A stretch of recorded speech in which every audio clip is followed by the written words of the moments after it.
ভাঙড়ের বিধায়ক তাদের প্রত্যেককে ডেকেছে, কথা বলেছি এবং এটাও বলেছি 13 জনের পরিবারের সাথে আমি কথা বলেছি। আপনাদের জানিয়ে রাখি, অল আউট কেন খেলবো বলছি বুঝতে পারছেন না? এলাকায় একটা অশান্তি হলেও আইনের মাধ্যমে আমি বুঝে নেব। কাউকে অন্যায় ভাবে যাবজ্জীবন করবে এটাও আমি মানবো না। আপনাদের জানিয়ে রেখে যাই, 13 জনকে 13 জনের পরিবারকে ডেকেছি। এটা রেকর্ড হচ্ছে, ছাড়বে।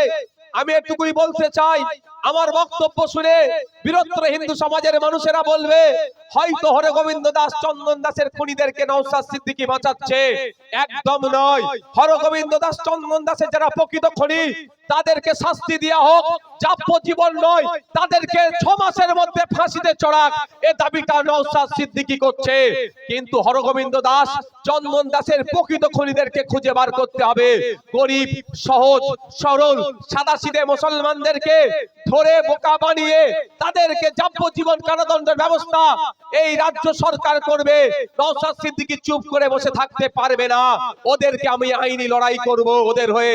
13 জনকে ডেকেছি, কথা বলেছি, আলোচনা করেছি এবং এখনো বলেছি ওদের কাছে যে আপনাদের মধ্যে থেকে যদি প্রকৃত কারো পরিবার খুনি হয়ে থাকে এটা মাথায় রাখবেন, সত্য কথা বলুন, না হলে ওই একজনের জন্য আমি 13 জনের হয়ে লড়াই করব। পরে যদি দেখেছি একজন ওই খুনের সাথে যুক্ত, বাঁচার জন্য সে মিথ্যা কথা বলে 13 জনের টিমে ঢুকেছো, আমি যদি জানতে পারি ওই একজন গাদ্দারের মধ্যে ঢুকেছে ভালোদের মধ্যে, তাহলে কিন্তু 13 জনের মামলায় আমি ছেড়ে দেবো, আমি মামলা করব না। এই বার্তাও কিন্তু ওদেরকে আমি দিয়েছি। আমি বাড়িতে ডেকেছিলাম, এটা বলে রাখি, ক্যামেরা হচ্ছে, রেকর্ড করে ছাড়বেন। মমতা ব্যানার্জি তার পুলিশকে দিয়ে নির্মম অত্যাচার করে ওদের বেচারি ওই 13 জন নিরহ মুসলমানকে ফাঁসিয়ে আজকে যাবজ্জীবনের ব্যবস্থা করে দিয়েছে। আপনি অবাক হবেন, এত টুকু বাচ্চাগুলো, এত ছোট্ট বাচ্চা নিয়ে এসেছে। বোনটা তার স্বামী জেলে আছে, তার বাবা জেলে আছে। কে অন্যায়টা করেছে? এই মমতা ব্যানার্জি করেছে। তাদেরকে আমি ডেকেছি, কথা বলেছি, আমি আপনাদের জানিয়ে দিতে চাই কেন আমাকে আটকাতে চেষ্টা করছে। ভাবতে হবে আপনাদের। ওর পাশে কেউ দাঁড়িয়েছে ওই 13 জনের পাশে? ওয়াকাফ চোর ফিরহাদ হাকিম একটা কথা বলেছে মমতা ব্যানার্জিকে যে ভুল হচ্ছে দিদিমণি, আসল খুনিদেরকে শাস্তি দাও। আসল খুনি হচ্ছে তৃণমূলের নেতারা, আসল খুনি তৃণমূলের নেতারা। তৃণমূলের নেতাদেরকে বাঁচানোর জন্য সহজ সরল নিরহ মুসলমানগুলোকে তুলে নিয়ে গিয়ে তাদেরকে খুনি বানিয়ে দিয়েছে। তবে আইন বিচার ব্যবস্থা আছে, এটা মাথায় রাখবেন। আইন বিচার ব্যবস্থার জয় হবে, সংবিধানের জয় হবে, এটা আমরা ভরসা করি। কিন্তু প্রশ্ন এখানে, মমতা ব্যানার্জি আসল খনিগুলোকে সরে দিয়ে ডুপ্লিকেট গুলোকে, অর্থাৎ যারা নিরহ তাদেরকে, অভিযুক্ত তাদেরকে খুনি বানিয়ে দিল। তাই বন্ধুগণ, আমি বাড়িতে ডেকেছিলাম, কথা বলেছি, সবাইকে বলেছি এটাই, আমি আইনি সহায়তা তোমাদেরকে দেব। কেন আজকে নওশাদ সিদ্দিকীকে আটকাচ্ছে আপনারা বোঝার চেষ্টা করুন। পশ্চিম বাংলায় অনেক সামাজিক সংগঠন আছে, অনেক ভাই মুসলমানদের হয়ে কথা বলে, অনেকে অমুকের হয়ে কথা বলে, অমুকের হয়ে অনেক আলোচনা করে, কিন্তু আমরা কি দেখছি আজকে তারা কেউ কথা বলছে না। কারণ একটা জায়গায় যেন আমার মনে হচ্ছে কেউ মমতা ব্যানার্জির কাছে আত্মসমর্পণ করে নিয়েছে বা কেউ ভয় পেয়ে গিয়েছে। নওশাদ সিদ্দিকী ভয় পায়নি, বিশ্বজিৎ মাইতি ভয় পায়নি, আব্দুল মালিক মোল্লা সাহেব ভয় পায়নি, তাপস ব্যানার্জিরা ভয় পায়নি। তাই এদেরকে হারাতে হবে। হারার জ্বালা আমাদের কাছে লাগে না, আমরা হারা জিতা নিয়ে প্রশ্ন করি না। তুমি আমাকে হারাবে বা জিতাবে তোমার হাতে নাই। ভাঙড়ের জনগণ ঠিক করবে কে হারবে কে জিতবে। আর শেষে আমার ধর্মীয় বিশ্বাস, আমার নসিব, আমার কপালে, আমার ভাগ্যে যেটা লেখা আছে, কারো পূর্বপুরুষের ক্ষমতা নাই সেটা আমার কপাল থেকে কেড়ে নেওয়ার। সুতরাং তুমি আমাকে হারাবার স্বপ্ন দেখাও বা আমাকে জেতাবার স্বপ্ন দেখাও, তুমি যাই করো না কেন, আগামী দিনে নওশাদ সিদ্দিকী জল জমি জঙ্গলের অধিকার কেড়ে ছাড়বে তোমাদের হাত থেকে, আদিবাসীদের হাতে তুলে দেবে। আগামী দিনে Naushad Siddiqui Indian secular front fake ST SC সার্টিফিকেটের বাতিল করিয়ে ছাড়বে। তাই তুমি আমাকে হারাও বা জেতার স্বপ্ন দেখাও। আগামী দিনে নওশাদ সিদ্দিকী আইএসএফ মিলে আপনার ওই নিউ টাউনের ছাপনা মসজিদের জায়গাটা যেভাবে কেড়ে রেখে নিতে চাইছে হিটকো, সেটা ফিরিয়ে নিয়ে এসে মসজিদ কমিটির হাতে তুলে দেবে। সেটা নওশাদ সিদ্দিকীর বিধায়ক সিট থাকলো আর না থাকলো কোনো যাই আসে না। তা আবার জানিয়ে দিতে চাই, যে নিরীহ মানুষগুলোকে খুনের আসামি বানিয়েছে ওই মানুষগুলোকে জেল থেকে মুক্ত করে মালা পরিয়ে ওদের বাড়িতে নওশাদ সিদ্দিকী পৌঁছে দেবে। এটা রেকর্ড করে রাখুন, তাতে আমার জিএমএলএ সিট থাকুক আর নাই থাকুক আমার প্রয়োজন নয়। আগামী দিনে ওই ক্যামাক স্ট্রিটের ওয়াকফ সম্পত্তি উদ্ধার করে ওয়াকফ বোর্ডের হাতে তুলে দেওয়া হবে। ফিরহাদ হাকিম ওয়াকফ চোর, যে ওয়াকফ সম্পত্তি দখল করেছে উদ্ধার করে ওয়াকফ বোর্ডের হাতে তুলে দেওয়া হবে। তাতে নওশাদ সিদ্দিকী এমএলএ থাকুক আর নাই থাকুক, এই লড়াই নওশাদ সিদ্দিকী চালিয়ে যাবে। ওরা ভাবছে আমাকে ওদের সাথে কম্প্রোমাইজ করতে হবে। রাখ তোর কম্প্রোমাইজ, ওরা তো এই জন্য করছে। কেন আমাকে বলছে বুঝতে পারছেন না? ওরা বলবে সিটটা ছেড়ে দিচ্ছি, বুঝতে পারছো কি বলছি? ও আমি ভাই হবে না, দানে আমি চলবো না। ভালো লাগলে ভোট দেবে, না লাগলে দেবেন না, আমি বারবার কেন বলি।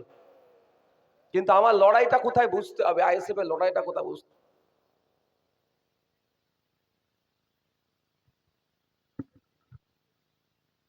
আগামী দিনে লড়াইটা কোন জায়গায় দাঁড়াচ্ছে বুঝতে হবে। যতদিন না পর্যন্ত শিকারী মোরা পরিবার নাই পাচ্ছে আমরা লড়াই চালিয়ে যাব। তাতে নওশাদ সিদ্দিকী এমএলএ এমপি পঞ্চায়েতের মেম্বার হোক না হোক সেটা দেখবার প্রয়োজন নাই। আমাদের বাড়ির মেয়ে কলকাতার হসপিটালের ডক্টর, আরজিকর হসপিটালের ডক্টর তিলোত্তমা যতদিন না বিচার পাচ্ছে এই লড়াই চালিয়ে যাব। কেন রাগ আমাদের উপরে? আমরা কি করেছি? একটা এমন কোন শব্দ বলতে পারবে যে শব্দের জন্য এলাকায় অশান্তি হবে? বলতে পারবে কেউ? একটা এমন শব্দ পাবে না। হ্যাঁ, আমরা একটু নটোরিয়াস ক্রিমিনাল বলি।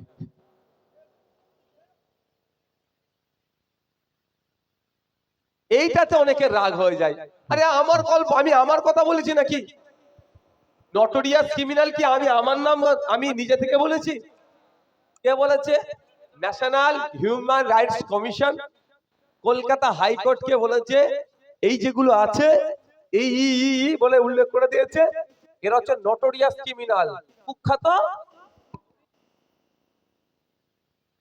দুষ্কৃতী। কুখ্যাত দুষ্কৃতী কিনা আবার কি বাংলাটা বলে দিই, কুখ্যাত। কুখ্যাত ইংলিশে নটোরিয়াস ক্রিমিনাল, ইংলিশে নটোরিয়াস ক্রিমিনাল। এটা বলি বলে অনেকের আবার বুকে ব্যথা করে। আমি যদি ভুল বলি তুমি যাও না, তুমি তোমার লোককে আবার কেন শিকায়ত করছো যে আমাকে এইরকম ভাবে বলে? তোমাদের রাগ হয় না? বুঝতে পারছেন? আমাকে এতজন মিথ্যাচার করে, আমি কোনোদিন বলেছি ভাই তোমরা উত্তর দাও? বড় তো তোমাদের কি বলি, তোমরা উত্তর দেবে না, তোমার কাজে লেগে থাকো যে যার কাজ। উত্তর তো জনগণ দেবে, তোমাকে বলিয়ে উত্তর দিতে হবে কেন? আর একটা কথা, যদি আপনাকে যদি অন্যায় ভাবে নটোরিয়াস ক্রিমিনাল বলে, কোর্টে চলে যান। আপনার মানহানি হচ্ছে, সম্মানহানি হচ্ছে, তো আপনার সম্মানহানি করছে এই মর্মে আপনি কোর্টে চলে যান। কোর্টে গিয়ে একটা মানহানির মামলা করে দেন, কাজ শেষ হয়ে যাবে। সেটা করছে না কেন? কোর্টে গেলে আইন বুক ফুলিয়ে যাবে, আইনের চড় খেয়ে মুখ ফুলিয়ে বাড়ি আসবে। বন্ধুগণ, আমি আপনাদের কাছে অনুরোধ করব, সব মাথা থেকে সরিয়ে দিয়ে লক্ষ্য একটাই, মানুষের পাশে থাকতে হবে আমাদের।